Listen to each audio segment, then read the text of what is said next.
Assalamualaikum warahmatullahi wabarakatuh. Alhamdulillah, salatu wassalamu ala rasulillah, amma ba'd. Kaum muslimin yang dirahmati Allah subhanahu wa ta'ala, di video kali ini kita akan mereaction sebuah video yang cukup unik dan menggelitik kaum muslimin.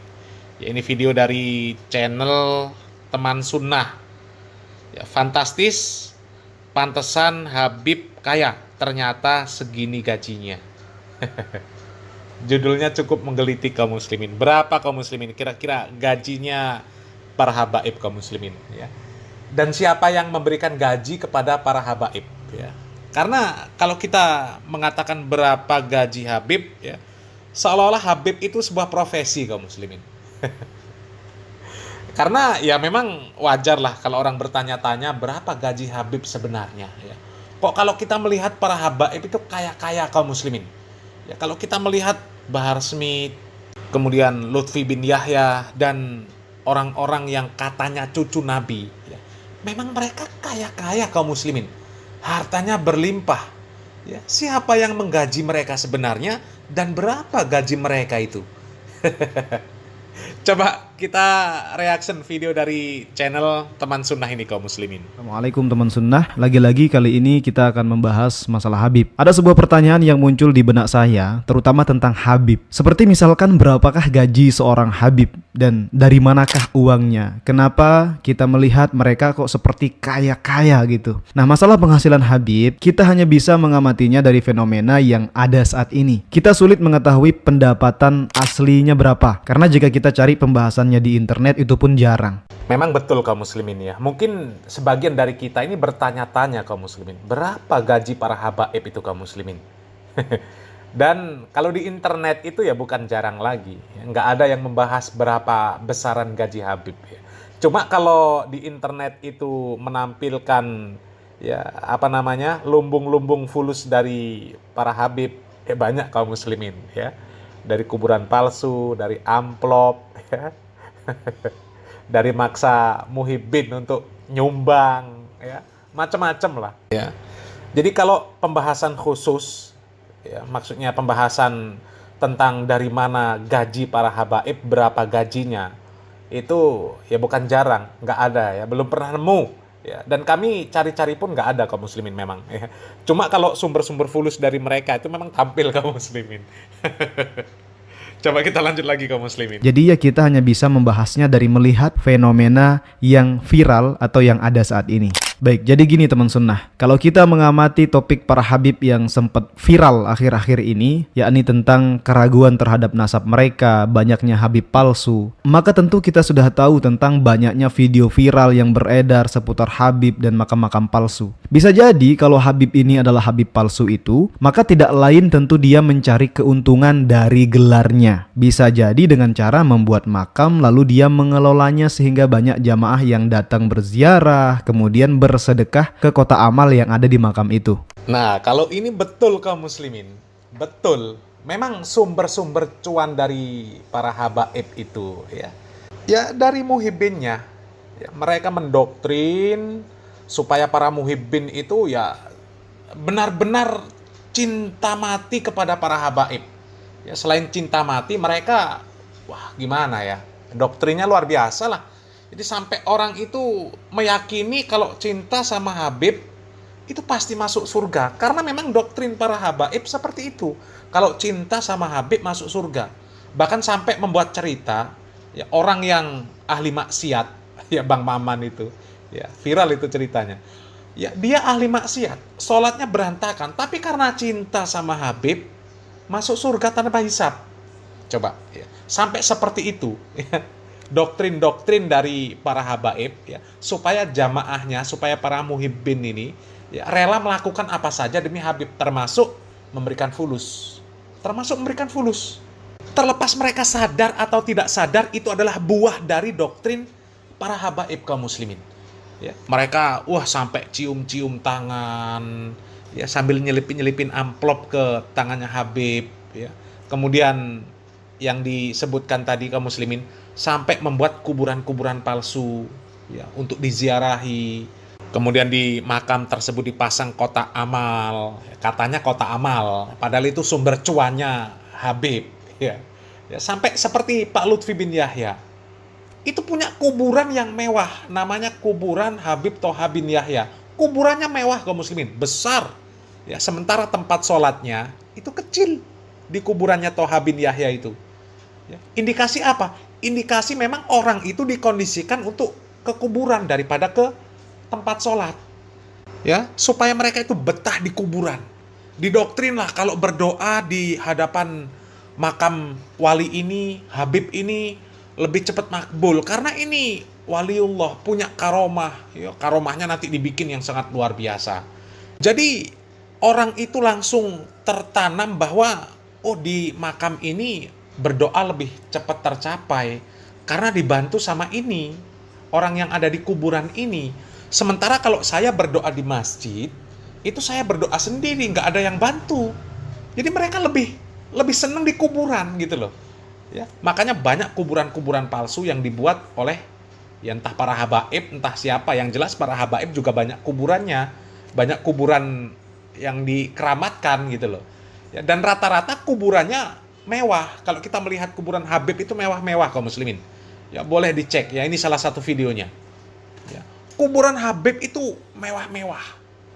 Dibuat nyaman. Jadi orang yang datang itu ya bisa khusyuk, duduk di sana tuh seneng. Ya karena didekorasi, mungkin baunya wangi. Sehingga aura-aura mistik lah ya. Aura-auranya itu dapat gitu loh. Sehingga orang itu duduk di sana yakin bahwa wah ini bener kuburan wali. Kalau nggak kuburan wali nggak mungkin seperti ini. Ini bener-bener kuburan orang yang dekat sama Allah. Jadi nggak rugi kalau datang ke sini. Mau masukin uang ke kotak yang disediakan di sana juga nggak rugi. Karena apa? Itu calon pengantar ke surga. Ya. Ya Allah, memang parah kaum muslimin ya kalau kita melihat itu. Sampai kemarin juga ada video yang viral. Mantan muhibin bercerita, sekali setor uang dari kota infak katanya ya. Ngerti infak apa itu? Kota infak kuburan keramat. 5 karung sekali setor ke Pak Lutfi bin Yahya. Kan luar biasa. Wajar kalau Habib kaya-kaya ya.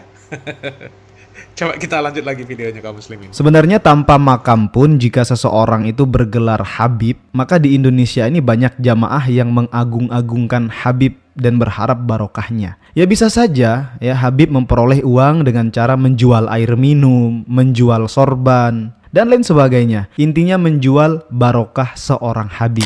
Banyak bekas diminum Habib Husin berapa? Bekas Habib Muhammad, banyak bekas Habib Muhammad berapa? Berapa bekas habaib, mudahan berkah anak jadi soleh, amin. Berapa? Tuh kaum muslimin ya. Sebenarnya yang ini nggak terlalu parah lah kaum muslimin ya.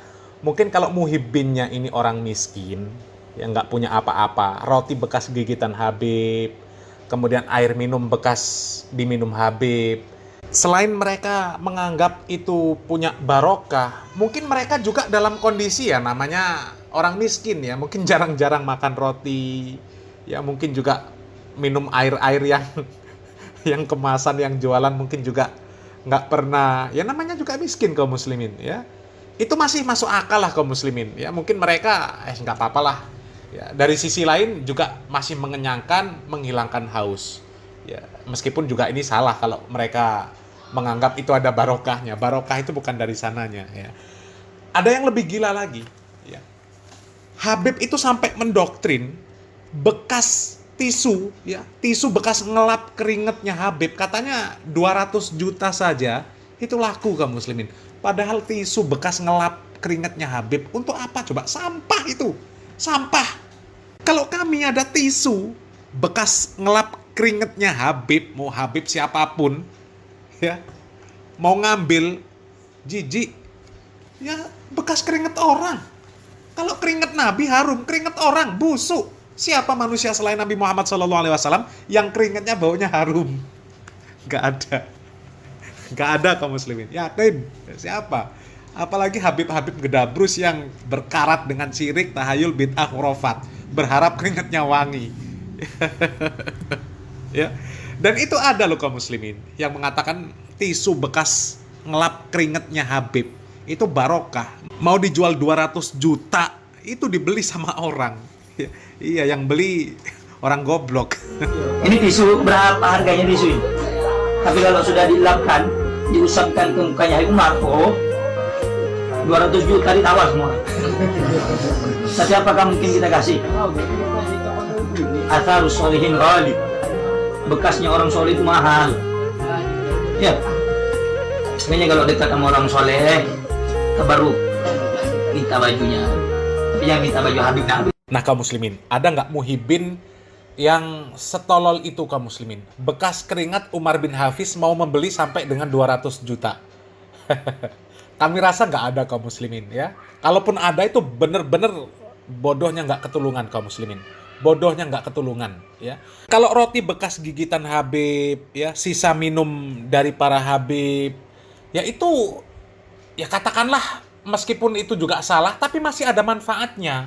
Bekas roti digigit masih ada sisanya banyak, itu mengenyangkan perut minimal ya. Kalau mereka yang nggak pernah makan roti ya seneng bisa makan roti ya.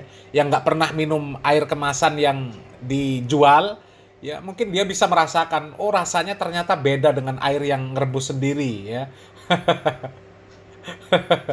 Ya, atau mungkin sorban bekas Habib ya, itu masih ada manfaatnya ya. Terlepas mereka meyakini bener-bener itu barokah atau nggak barokah, yang jelas ada manfaatnya. Mungkin ada yang sebatas ya nggak pun barokah, itu ada kenangan tersendiri bagi mereka lah. Mungkin ada ya kenangannya lah ya. Dan yang jelas barang itu bisa dipakai. Tapi kalau tisu bekas elap keringet ya, kalau ada yang mau, itu keterlaluan. Keterlaluan. Keringet. Ya Allah. Coba kita lanjut videonya kaum muslimin. Selanjutnya, kalau Habib ini rajin berdakwah, keliling kemana-mana, maka bisa jadi ada dana penyelenggaraan dari pihak panitia yang dikasihkan kepada Habib. Jadi dari situlah penghasilan Habib. Dan juga karena Habib ini dianggap mulia, kadang ada aja murid ataupun orang umum yang menyedekahkan hartanya untuk Habib. Entah itu dikasih mobil ataupun dikasih berlian. Dan ini Bib, cash. Amin. Alhamdulillah. Ini berkah doa Habib, bisnis lancar semuanya. Amin. Saya doakan Habib Abdullah juga dapat. Amin. Habib Gasir juga dapat. Amin. Al-Fatihah. Jadi ketika Ana pergi ke satu toko, Ana mau beli berlian. Kata yang punya toko, Habib Bahar yang semalam ceramah di ini ya? Iya. Halo Habib nggak usah beli. Habib pilih aja mau yang mana. Jangan saya mau beli. Enggak Habib pilih aja mau yang mana. Dipaksa-paksa ya udah. Yang ini aja. Nah udah selesai kan. Begitu keluar, yang punya toko-toko lain datang. Habib masa hanya ke toko dia aja, ke toko Ulun enggak, toko saya enggak. Oh ya udah. Habib pilih mau yang mana. Akhirnya semua toko berlian itu dikasih. Jadi pulang dari Martapura, bawa berlian satu kantong. Kenapa nggak bawa saya? Jadi kalau sudah dikasih mobil, sudah dikasih berlian, maka wajar kalau seandainya Habib itu banyak uang. Kemudian selanjutnya lagi, kenapa Habib itu banyak uang? Bisa jadi karena Habib ini punya pondok pesantren. Dan karena dia punya pondok pesantren, maka bisa jadi penghasilannya dari situ juga. Jadi ya pantas aja jika banyak orang berbondong-bondong ingin menjadi Habib, ya walaupun Habib palsu, ya karena memang faktor cuannya banyak. Namun karena saat ini banyak yang sudah tahu kebobrokan Habib-Habib palsu, akhirnya makam bohongan pun banyak dihancurkan. Nah jadi teman sunnah, sekedar nasihat aja untuk kita semua. Kadang-kadang kita ya sebagai orang biasa yang bukan keturunan ulama, yang bukan keturunan Gus, yang bukan keturunan Habib, kita kadang-kadang dibodohi. Kita hanya dimanfaatkan untuk kepentingan mereka. Ada yang kepentingan cuan, ada yang kepentingan politik. Jadi ya, kita harus beragama dengan benar. Pelajari uang asli, maka kita akan tahu mana uang palsu. Begitupun masalah agama. Pelajari agama yang benar, maka kita akan tahu mana praktik kesesatan yang dibalut dengan agama. Baik teman sunnah. Mungkin hanya itu yang dapat saya sampaikan pada video kali ini. Sisanya mungkin ada yang kalian tahu tentang Habib. Silahkan tuliskan aja di kolom komentar di bawah ini. Terima kasih sudah menonton. Nah kaum muslimin, dari video yang sudah kita lihat dari channel Teman Sunnah tadi kaum muslimin, bisa kita simpulkan bahwa memang tidak ada keterangan secara pasti berapa nominal atau besaran gaji para habaib. Tapi yang jelas sumber-sumber cuan dari para habaib itu adalah dengan membodohi jamaahnya ya, secara umum seperti itu kaum muslimin. Ya, mereka menjual nasab mereka demi nasib, menipu muhibbin dengan modus barokah, dan apapun itu istilahnya kaum muslimin. Apakah lelang barang bekas dengan modus barokah? Apa dengan mereka mendoktrin jamaahnya supaya mengkultuskan para habaib? Apakah dengan membuat kuburan palsu? Yang jelas, cara mereka mendapatkan fulus adalah dengan menipu para muhibbin. Ya, mudah-mudahan para muhibbin segera sadar. Salam waras, salam akal sehat. Barakallahu fikum. Wassalamualaikum warahmatullahi wabarakatuh.